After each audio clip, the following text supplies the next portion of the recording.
Hello children. सो आज हम लोग ICSC computer application specimen paper 2024 का सेक्शन बी सॉल्व करने जा रहे हैं। सेक्शन बी में हमारे पास स्टार्टिंग में ही दिया हुआ है कि एनी 4 क्वेश्चन सॉल्व करना है। 6 क्वेश्चन होंगे यहाँ, है ना। टोटल क्वेश्चन 6 होंगे, लेकिन हमें एनी 4 अटेम्प्ट करना है। 6 भी कर सकते हैं, 5 भी कर सकते हैं, ऐसा कोई रिस्ट्रिक्शंस नहीं है कि नहीं कर सकते, बट बेस्ट 4 सेलेक्ट होता है आईसीएससी में। ओके, ये एक सिस्टम है। तो अब हम लोग इसको सॉल्व करने जा रहे हैं। क्वेश्चन 3 हम लोग सॉल्व करेंगे। यहाँ पे कुछ डिस्क्रिप्शन भी दिया हुआ है। Each program should be written using variable description. तो वेरिएबल डिस्क्रिप्शन निमोनिक कोड्स, मतलब हम लोग तो वेरिएबल डिस्क्रिप्शन ही फॉलो करते हैं। तो वेरिएबल डिस्क्रिप्शन हर प्रोग्राम का हम लोग को देना होता है, ठीक है, उस पर मार्किंग होता है। अगर वो नहीं देंगे तो मार्क्स कटेगा। तो उसको कैसे लिखना है वेरिएबल डिस्क्रिप्शन, इसके लिए मैं एक सेपरेट वीडियो आप लोगों के लिए बना दूंगा। फिलहाल हमारे पास जो प्रोग्राम है क्वेश्चन नंबर 3, उसको हम लोग सॉल्व करेंगे। ओके, स्टार्ट करते हैं क्वेश्चन 3 से। क्वेश्चन 3 में मेंशन्ड है, define a class called the following called with the following specification. ये one of the most easy program है इस सेक्शन बी का। ओके, बहुत ही सिंपल है, सारा डिस्क्रिप्शन इसमें दिया होता है, बस हम लोग उसको फॉलो करते हुए बनाना है। तो हम लोग डायरेक्ट ब्लूजे जावा में ही इसको बनाएंगे और फिर एग्जीक्यूट करके भी देख लेंगे। क्लास नेम क्या लेने बोला है, ई शॉप। ओके, तो हम लोग ब्लूजे इन्वायरमेंट में इसको बना लेते हैं। क्लास नेम ई शॉप ले लेते हैं। न्यू क्लास ई शॉप बोला है मैंने। E shop is the new class. इसको ओपन कर लिया है, तो कोई ज़रूरत नहीं, उसको कंप्लीट कर दिए। और हम लोग एकदम स्टार्टिंग से प्रोग्राम लिखेंगे। तो सबसे पहला लाइन होता है इंपोर्ट का, हमारे पास import Java dot util dot star. Okay, ये यूटिल पैकेज को इंपोर्ट, यूटिल पैकेज का पूरा पैकेज को इंपोर्ट कर लेगा।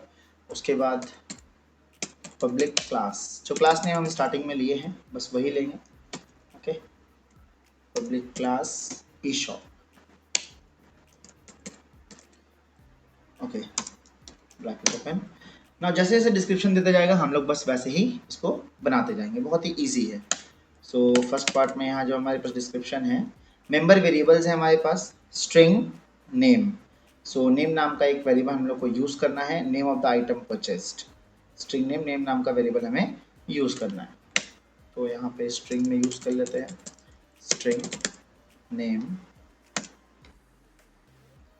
ये किसके लिए है, name of the item purchase के लिए है। तो हम स्ट्रिंग नेम में वेरिएबल ले लिए है। नेक्स्ट में क्या बोला है, नेक्स्ट में बोला है डबल प्राइस, प्राइस को डबल में लेना है। ओके, डबल में ले लेते हैं प्राइस को, डबल प्राइस। डबल आ गया, डबल के साथ हम लोग प्राइस ले लिए हैं, स्ट्रिंग में नेम को ले लिए हैं।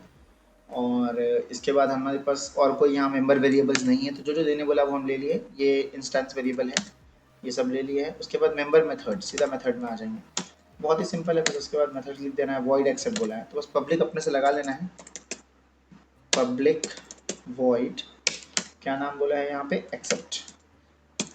नेम से ही क्लियर हो रहा है कि उसमें क्या करने बोला जाएगा। ओके, वो हम लोग देख लेंगे इसमें क्या करना है, प्रॉपर दिया है कि नहीं। प्रॉपर यहाँ पे दिया, except the name and the price of the item using the method of scanner class. हम लोग को नाम इनपुट लेना है और प्राइस इनपुट लेना है, बहुत क्लियर यहाँ पे मेंशन कर दिया है। इनपुट लेने के लिए सबसे पहले हम लोग यूजर से रिक्वेस्ट करेंगे डेटा डालने के लिए, सिस्टम डॉट प्रिंट एलन, और इसमें हम लोग यूजर से रिक्वेस्ट करेंगे क्या क्या लेने बोला गया है, नेम एंड प्राइस। हम यूजर से रिक्वेस्ट करते हैं inter name and price. User को बोल रहे हैं ये दो चीज़ एंटर करने के लिए। ओके, जो भी इसमें हम लोग लिखते हैं वो एज इट इज प्रिंट हो जाता है। तो यूजर को बस ये पूरा लाइन दिखेगा, इंटर नेम एंड प्राइस। और उसके बाद हम लोग इसके लिए ऑलरेडी 2 वेरिएबल यहाँ पे लिए हुए हैं, इंस्टेंस वेरिएबल, इसी को यूज़ कर देंगे। Name equals to in dot next line use कर सकते हैं, इन डॉट नेक्स्ट लाइन हो गया। और हम क्या मांगे हैं, प्राइस मांगे। Price equals to in dot next double, यहाँ डबल यूज होता है, in dot next double, double के लिए डबल, जो डबल यहाँ लिए बस ये देखना है यहाँ पे इसका डी कैपिटल है। ओके, ये डी कैपिटल रहेगा, डबल। और ये फर्स्ट पार्ट लगभग कंप्लीट हो गया। हाँ, एक चीज़ में मिसिंग है, जहाँ पे भी हम लोग एक्सेप्ट करते हैं, इनपुट लेते हैं, वहाँ पे स्कैनर वाला लाइन लिखाएगा, स्कैनर क्लास का जो एक लाइन होता है वो लिखाएगा। स्कैनर मतलब सिंपल बोलते हैं, स्कैनर क्लास है, एक ऑब्जेक्ट बना के उसको हम लोग यूज़ करते हैं। तो यहाँ हम जो लिए हैं, इन लिए हैं, इन नाम का एक ऑब्जेक्ट यूज कर रहे हैं। सो हम यहाँ पे ऐसे जो इन लिए हुए हैं उसी नाम का यहाँ पे स्कैनर क्लास में ऑब्जेक्ट बना लेंगे, स्कैनर क्लास का ऑब्जेक्ट बना लेंगे। Scanner in is equals to new scanner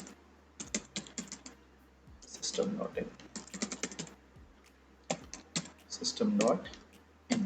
तो ये लाइन क्या करेगा, स्कैनर क्लास जो कि यूटिल में सेव है, तो यूटिल पैकेज से स्कैनर क्लास को फेच करेगा और वहां से इन नाम का उसका एक ऑब्जेक्ट बना देगा और वो इनको फिर हम लोग यहाँ इनपुट करने टाइम यूज कर रहे हैं। तो यहाँ पे ये इन यूज हो रहा है। ओके, यहाँ इन है इसलिए यहाँ पे इन यूज किए है। जो भी हम लोग यहाँ यूज करना चाहते हैं वो यहाँ लिखना होता है।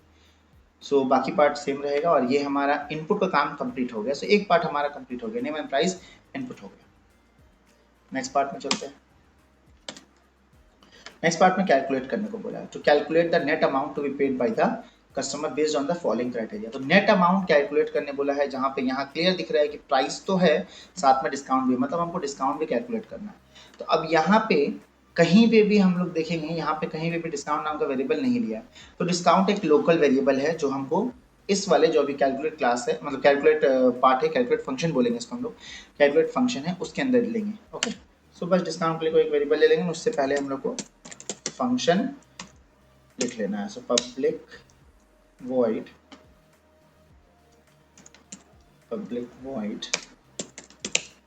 और फंक्शन का नाम दिया है यहाँ पे कैलकुलेट। इसमें कोई भी पैरामीटर्स पास करने की जरूरत नहीं है, मतलब कोई भी पासिंग नहीं हो रहा है पैरामीटर्स, सब में यहाँ वॉइड लगा है, ये भी वॉइड लगा है, वॉइड लगा है, तो यहाँ कोई रिटर्न भी नहीं जाएगा इसका आंसर, और यहाँ पे भी कुछ नहीं दिया है तो पैरामीटर्स भी नहीं होंगे। ओके, वॉइड इन एंड से रिटर्न करना होता है, पर यहाँ पे रिटर्न करने की कोई जरूरत नहीं, जिस तरह कंस्ट्रक्शन है हमारे पास वॉइड कैलकुलेट में। इसमें बोला है हम लोग को नेट अमाउंट कैलकुलेट करना है ये बॉक्स के अकॉर्डिंग। तो सबसे पहले तो एक वेरिएबल चाहिए जिसमें हम डिस्काउंट निकालें। ठीक है, तो डिस्काउंट निकालने के लिए पहले तो एक वेरिएबल चाहिए। सो डिस्काउंट के लिए हम लोग यहाँ पे ले लेते हैं डबल, क्योंकि ये प्राइस जो है वो डबल में है तो कैलकुलेशन भी हम लोग का डबल में ही सेव करना होगा। सो डिस्काउंट के लिए हम डबल ले लेते हैं। सो डबल डी नाम से डिस्काउंट ले लेते हैं। ओके, इसको जीरो से इनिशियलाइज कर देते हैं, मतलब अगर कोई डिस्काउंट नहीं मिला तो ऑटोमेटिकली वो जीरो ही काउंट रखेगा उसका। ठीक है, कोई भी डिस्काउंट को नहीं मिला तो जीरो ही माना जाएगा वो डिस्काउंट। जैसे कि यहाँ पे देखेंगे हम लोग स्टार्टिंग जो लिमिट है वो 1000 से लेके 25,000 तक है, 1000 टू 25,000 तक। तो 1000 से बिलो मतलब कोई डिस्काउंट नहीं है, तो इसलिए हम डी को जीरो रखे हैं, पहले जीरो माने हैं। फिर अगर इफ एल्स में किसी भी इन चारों कंडीशंस में से कोई फिट बैठेगा तो डिस्काउंट इंप्लीमेंट होगा, अदरवाइज डिस्काउंट जीरो ही रह जाएगा। ओके, इसलिए हम डिस्काउंट डी को वहाँ पे जीरो माने। नेक्स्ट पार्ट में हम लोग देखेंगे कि इफ एल्स कैसे सेट करना है हम लोग को। ओके, सो पहला केस क्या है, प्राइस जो है वो 1000 से 25,000 तक है तो डिस्काउंट 5%। सो प्राइस के लिए हम लोग इफ वेरिएबल जो लिए है वो लगाएंगे, इफ प्राइस कहाँ से स्टार्ट करने बोला है, 1000 से, क्लियर देखेंगे 1000 से। So price greater than equals to 1000, मतलब कि 1000 से बड़ा या बराबर, तो 1000 से स्टार्ट हुआ एंड प्राइस का लिमिट कहाँ तक है, price should be less than equals to 25,000, मतलब 25,000 तक जाएगा। तो 25,000 या 25,000 से छोटा, ये सारा चीज काउंट होगा इसमें। सो ये 25,000 हो गया, तो ये हम एक इफ सेट कर दिया इसमें। ओके, तो एक यहाँ पे हमारे पास इफ सेट हो गया, 1000 से स्टार्ट हो रहा है, 1000 से स्टार्ट हो रहा है और 25,000 तक इसका रेंज आ रहा है। ओके, अब इसमें अगर ऐसा होता है तो हम लोग को डिस्काउंट कैलकुलेट कर लेना है। तो काफ़ी इजी है डिस्काउंट कैलकुलेट करना। यहाँ पे डी वेरिएबल हम लोग लिए हैं डिस्काउंट कैलकुलेट करने के लिए। परसेंटेज कितना बोला है, 5% बोला है, 5%, तो बहुत ही ईजी है। 5 या 5.0 लिखा है, 5.0 ही लिखेंगे तो बेटर रहेगा। बाकी डिवाइड बाई 100.0 लिखेंगे, क्योंकि ये इंटीजर डिवीजन नहीं है, ये डबल डिवीजन होना चाहिए। इंटीजर डिवीजन हुआ तो इसका आंसर 0 आ जाएगा। तो डबल डिवीजन फोर्स करने के लिए हम लोग डिनोमिनेटर में 0.0 लगा देते हैं, तो इससे क्या होगा, डबल डिवीजन फोर्स हो जाता है। ठीक है, तो इससे क्या होगा, जो भी रिजल्ट आएगा वो पॉइंट में कैलकुलेट होगा। अदरवाइज अगर न्यूमरेटर छोटा रहे डिनोमिनेटर बड़ा रहे, जैसे कि इस केस में है, न्यूमरेटर स्मॉल है डिनोमिनेटर बिग है और इंटीजर डिवीजन हो जाए तो आंसर 0 आ जाता है। तो वो उस चीज़ को रोकने के लिए फोर्स डबल कन्वर्जन करना होता है। तो ये हम लोग 0.0 लगा के फोर्स कर दिए। अब ये डबल टाइप में ही इसको मैं समझेगा और उसी तरह से पॉइंट में आंसर आएगा, जो भी आंसर उसका आना है। और फिर इसके बाद हम लोग प्राइस से इसको टैली कर देंगे, जितना भी प्राइस रहे, जो भी प्राइस रहे, प्राइस का वेरिएबल यहाँ डाल दिए, जितना भी प्राइस यूजर डाला होगा उसका 5% निकल जाएगा। तो हम लोग बस वेरिएबल डाल दिए कुछ भी यूजर मान लो 2000 डाला है, सपोज करते 2000 है तो 2000 से मल्टीप्लाई होकर उसका डिस्काउंट यहाँ पे कैलकुलेट हो जाएगा। तो हम लोग ये जो भी इफ एल्स सेट कर रहे हैं ये 4 कंडीशन के लिए सेट कर रहे हैं, क्योंकि यहाँ हर कंडीशन पे अलग अलग डिस्काउंट है, इसीलिए हमें इफ एल्स कंडीशन सेट करना पड़ रहा है। ओके, डिस्काउंट कैलकुलेट करने के लिए बाकी पार्ट बहुत ईजी है। सो हम लोग पहले डिस्काउंट कैलकुलेट कर लेते हैं। तो फर्स्ट पार्ट कंप्लीट हुआ डिस्काउंट का। सेकंड के लिए फिर लिखेंगे एल्स इफ, एल्स इफ में हमारे पास है प्राइस, कहाँ से दिया हुआ है इस बार 25,001 से 57,000। सो 25,001 यानी greater than equals to 25,001 and price less than equals to, कहाँ तक जाने बोला है 57,000 तक। सो 57,000, सो 25,000 से लेके 57,000 तक का ये रेंज सेट हुआ। 25,001 रुपीज़ से लेगा और 57,000 तक इसको कैलकुलेट करेगा। ओके, ये ध्यान रखना है कि जैसे कि ये रुपीज़ में दिया है तो हम लोग इसको रुपीज़ में यहाँ रुपीज़ नहीं लिख देंगे, यहाँ सिर्फ वैल्यू लिखाता है, यूनिट्स यूज़ नहीं करते हैं इफ एल्स कंडीशन के अंदर। ओके, परसेंटेज कितना है 7.5%। तो अगेन हम सेम तरीके से डी कैलकुलेट करेंगे, 7.5 divide by 100.0 into price,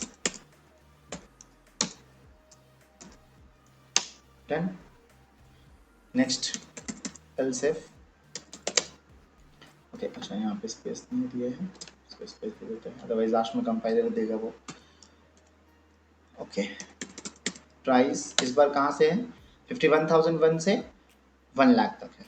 okay, so 51,001 and price should be less than equals to, okay, less than equals to 1 lakh. कोई कॉमा भी नहीं देना है, नंबर सिस्टम में जैसे कॉमा होता है यहाँ कॉमा नहीं लगाना है। सो यहाँ पे ये हो गया हमारा 1 लाख। तो 51,001 से लेके 1 लाख तक का ये कैटेगरी सेट हो गया। 51,001 से बड़ा या बराबर होगा और 1 लाख तक से छोटा या बराबर होगा, तो ये उसका लिमिट सेट हो गया। अब इस बार हम लोग को जितना डिस्काउंट देगा 10% डिस्काउंट दिया है, तो हमारा डिस्काउंट निकालने के लिए D equals to 10.0 divide by 100.0 into price, हो गया। लास्ट में हमारे पास लिखा है मोर देन 10,000, यहाँ तो लिमिट नहीं दिया, सीधा बोल दिया मोर देन 10,000, तो एल्स होगा। सबसे लास्ट पार्ट हमेशा एल्स होता है, पहले इफ फिर एल्स इफ, एल्स इफ जितने बार जितना ऑप्शंस वहाँ दिया है उसके लिए, और लास्ट जो केस होता है उसमें हम लोग सीधा एल्स लगाते हैं, और एल्स में कोई कंडीशंस नहीं होता है तो उसको एल्स मान लेंगे, जो लास्ट केस बचेगा वो एल्स हो जाएगा, और उसमें डायरेक्ट कैलकुलेशन होगा। 15% का है तो डायरेक्ट कैलकुलेशन उसमें होगा 15% का, 0.0 इंटू प्राइस, डायरेक्ट कैलकुलेशन हो गया। यहाँ पे हमको कोई लिमिट नहीं लगाना पड़ा, 15% का था, कैलकुलेट कर दिया। तो ये इफ एल्स लैडर, मेरा इफ एल्स इफ लैडर जो है वो पार्ट कंप्लीट हुआ, और डी में हमारा डिस्काउंट आ जाएगा। अब हमको फाइनल अमाउंट निकालना है, तो बहुत ही सिंपल सी बात है, जो भी प्राइस है डिस्काउंट को उसमें से घटा देना है, तो वही मेरा अमाउंट फाइनल अमाउंट होगा। तो यहाँ पे हम लोग क्या करेंगे, यहाँ पे जो हमारा प्राइस वेरिएबल है उसको अपडेट कर देंगे, प्राइस माइनस डिस्काउंट, मतलब जितना भी मेरा प्राइस होगा उसमें से जो भी डिस्काउंट आएगा, इन चारों जो कैटेगरी ऊपर से हम देख रहे हैं, जो चारों कैटेगरी में से जो भी डिस्काउंट आएगा वो प्राइस से माइनस हो जाएगा और वापस प्राइस वेरिएबल में ही सेव हो जाएगा। मतलब कि सपोज करते हैं अगर पहले प्राइस यूज़र ने 100 रुपीज़ डाला था और डिस्काउंट उसका 10% निकल के आ रहा है, सब जस्ट सपोज कर रहे हैं 100 रुपीज़ में 10% निकल के आ रहा है, तो वहाँ पे हमारा 10 रुपीज़ का डिस्काउंट है, तो 90 रुपीज़ बचेगा, वो 90 रुपीज़ क्या होगा प्राइस में सेव हो जाएगा, प्राइस अपडेट हो जाएगा।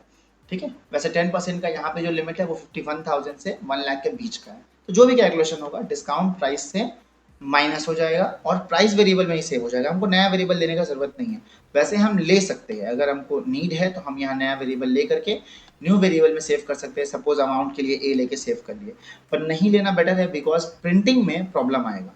जब आप उसको प्रिंट करोगे तो जो वेरिएबल हमारा एकदम इंस्टेंट पे है, इंस्टेंट वेरिएबल में है, वही वेरिएबल आप प्रिंट कर पाओगे, क्योंकि प्रिंट जो है उसका अलग फंक्शन बना हुआ है। क्वेश्चन में अगर हम लोग देखेंगे वॉइड डिस्प्ले एक अलग फंक्शन है और इसमें नेट अमाउंट प्रिंट करने बोला है। तो हमको इंस्टेंट वेरिएबल में जो हमारा दिया हुआ इंस्टेंस पार्ट में जो दिया हुआ है हमारा, वही वेरिएबल को प्रिंट कर सकते हैं हम, क्योंकि वो सब फंक्शन के लिए यूजेबल है। लोकल वेरिएबल्स सिर्फ अपने पर्टिकुलर फंक्शन में यूजेबल होते हैं, है ना। तो डी जैसे कि है तो डी सिर्फ कैलकुलेट के लिए यूज होगा। तो अगर हमको कोई और वेरिएबल लेकर के अमाउंट निकालना है तो उस वेरिएबल को हमको इंस्टेंस वेरिएबल में डालना होगा। वैसे वो तरीका गलत हो जाएगा, क्योंकि यहाँ क्वेश्चन में सिर्फ 2 ही इंस्टेंस वेरिएबल हमारे पास दिया है, ठीक है। और हमारे पास ऑप्शन है कि हाँ, जो वेरिएबल हमारे पास है हम उसी को यूज करके आंसर सेव करके शो कर दे, तो कोई दिक्कत नहीं है। हम प्राइस कैलकुलेट कर लिए है, डिस्काउंट मतलब डिस्काउंट कैलकुलेट कर लिए है, प्राइस में से डिस्काउंट माइनस कर देंगे और उसके बाद उसको हम प्राइस में ही सेव कर देंगे। ओके, ये पार्ट हो गया। अब ये क्लोज कर देते हैं। तो हमारा यहाँ पे देखेंगे अगर, तो ये जो वॉइड कैलकुलेट का एरिया है ये कंप्लीट हुआ। ओके, वॉइड कैलकुलेट कंप्लीट हुआ। Next part, void display. So display name of the item and the net amount to be paid. Okay, so name जो हम यहाँ इनपुट किए थे, okay, वही चीज रहेगा और net amount। so हम लोग बस यहाँ पे display नाम का एक फंक्शन क्रिएट कर लेते हैं, public void display हो गया। बस प्रिंटिंग करना है और कुछ नहीं करना है। System dot out dot println, सिर्फ प्रिंटिंग करना है। तो प्रिंटिंग के लिए पहला प्रिंटिंग होना चाहिए हमारा नेम ऑफ द आइटम। तो नेम के लिए हम नेम ही यूज कर रहे थे, तो यहाँ ऐसे लिखेंगे ताकि थोड़ा अच्छे से दिखे, नेम कोलन प्लस और यहाँ पे नेम, ये वेरिएबल है। ओके, और ये प्रिंट के लिए है, सिर्फ प्रिंटिंग में दिखाने के लिए, शो करने के लिए। इसके बाद नेक्स्ट लाइन इसको कॉपी कर लेते हैं, system dot out dot print L हो गया। इस बार हमको फाइनल अमाउंट दिखाना है, तो बस अमाउंट लिख देते हैं, अमाउंट प्लस प्राइस में ही अमाउंट को हम रखे, अपडेट कर दिए है प्राइस, तो प्राइस ही प्रिंट हो जाएगा। ओके, सो जो न्यू प्राइस आया था यहाँ पे जो सेव किए थे वो यहाँ पे प्रिंट हो जाएगा और ये फंक्शन भी हमारा क्लोज हो गया। सो ये हमारा प्रोग्राम ऑलमोस्ट कंप्लीट हो चुका है। बस अब मेन फंक्शन बनाना है और मेन फंक्शन में ऑब्जेक्ट बना के हम कॉल कर लेंगे। तो जितना भी पार्ट था, वॉइड एक्सेप्ट हमारा हो चुका है, वॉइड कैलकुलेट भी हमारा कंप्लीट हो चुका है और यहाँ पे हमारा वॉइड डिस्प्ले भी कंप्लीट हो गया। तो लास्ट पार्ट है, ठीक है, पब्लिक स्टैटिक वॉइड में मेन फंक्शन बनाना है हमें। Public static void main string args,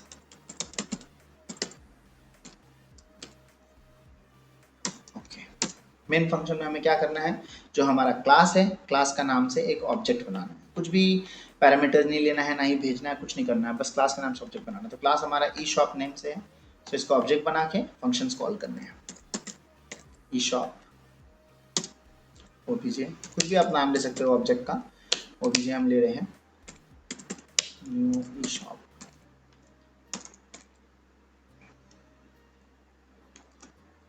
object create हो गया ओबीजे नाम से। अब ओबीजे से हम सारा function line wise line call कर लेंगे। पहला फंक्शन का नाम क्या था हमारा, पहला फंक्शन का नाम देखेंगे एक्सेप्ट था, पहला फंक्शन का नाम एक्सेप्ट कॉल होगा, एक्सेप्ट। उसके बाद कैलकुलेट नाम का फंक्शन था, ओबीजे डॉट कैलकुलेट। यहाँ सेकंड जो फंक्शन हमारे पास है कैलकुलेट नाम का है और लास्ट जो फंक्शन है डिस्प्ले नाम का है। तो तीनों फंक्शन को हमें कॉल कर देना है, OBJ dot display. Functions call हो गए, क्लास क्लोज्ड और ये हमारे पास प्रोग्राम कंप्लीट हो गया। तो ओवरऑल इस प्रोग्राम में हम देखें कि 3 अलग अलग फंक्शंस हमने बनाए हैं। ओके, पहला फंक्शन हमारा एक्सेप्ट नाम का फंक्शन है, अलग अलग फंक्शन बनाए चाहिए। यहाँ पे देखिए पहले रेट दिखा दिया है, तो स्कैनर एस कैपिटल रहता है।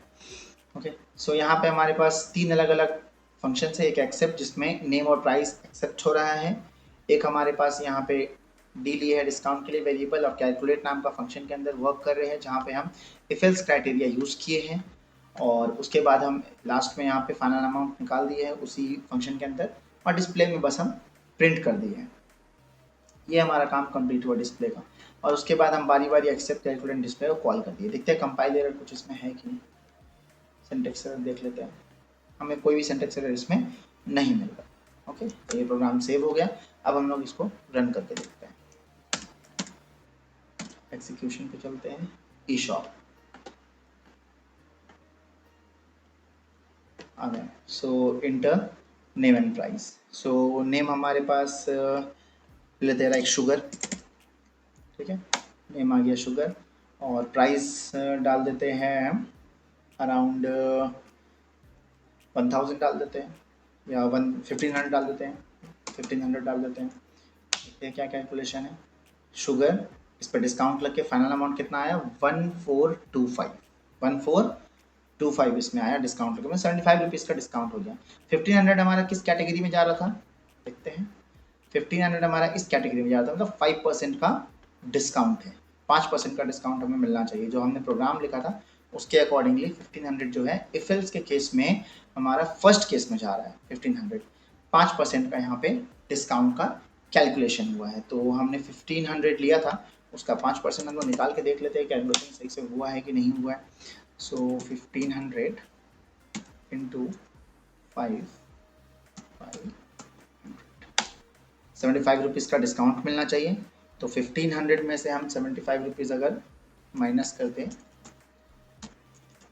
तो आप देख सकते हैं 1425 रुपीज़ आना चाहिए, जो कि एकदम करेक्ट आउटपुट हमारा आया है यहाँ पे 1425 रुपीज़। तो इस तरह से ये प्रोग्राम प्रॉपरली वर्क करेगा। तो ये प्रोग्राम काफ़ी इजी था और आई होप अंडरस्टैंड मैंने प्रॉपरली आपको बताया है और आप अंडरस्टैंड कर पाए हो इसे।